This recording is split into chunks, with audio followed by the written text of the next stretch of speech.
Marvel Kanthapuram A P. Abubakar Musliyar വിശ്വാസികളെ വഞ്ചിക്കുകയാണെന്നാരോപിച്ച് എസ്.കെ.എസ്.എഫ് രംഗത്തെത്തി. കാന്തപുരത്തിന്റെ നിലപാട് അംഗീകരിക്കാനാവില്ലെന്നും എസ്.കെ.എസ്.എഫ് കോഴിക്കോട്ട് വ്യക്തമാക്കി. പ്രവാചകന്റേതെന്ന് സ്ഥിരീകരിക്കപ്പെടാത്ത തലമുടി സൂക്ഷിക്കാനായി 40 കോടി രൂപ ചെലവിൽ പള്ളി നിർമ്മിക്കാനുള്ള കാന്തപുരത്തിന്റെ നീക്കത്തിനെതിരെയാണ് എസ്.കെ.എസ്.എഫ് രംഗത്തെത്തിയിരിക്കുന്നത്. ഇതിനായി പ്രവാചകന്റേതെന്ന് അവകാശപ്പെടുന്ന തലമുടി മുക്കിയ വെള്ളം 101 രൂപ മുതൽ 10,001 രൂപ വരെ വില നിശ്ചയിച്ച് കാന്തപുരം വിൽപ്പന നടത്തുകയാണെന്ന് എസ്.കെ.എസ്.എഫ് ആരോപിക്കുന്നു. ഈ തലമുടി പ്രവാചകന്റേതാണെന്ന് സ്ഥിരീകരിക്കപ്പെട്ടിട്ടില്ലെന്നും തലമുടി പ്രവാചക പരമ്പരയിൽ നിന്ന് കിട്ടിയതാണെന്ന കാന്തപുരത്തിന്റെ വാദം തെറ്റാണെന്നും എസ്.കെ.എസ്.എഫ് ചൂണ്ടിക്കാട്ടുന്നു.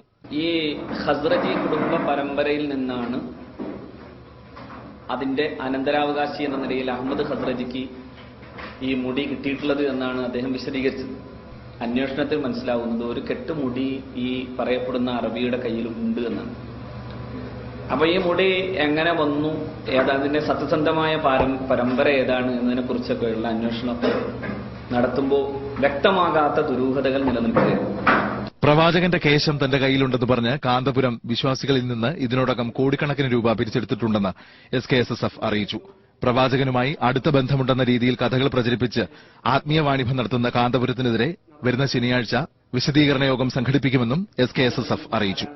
ഏഷ്യാനെറ്റ് ന്യൂസ്, കോഴിക്കോട്.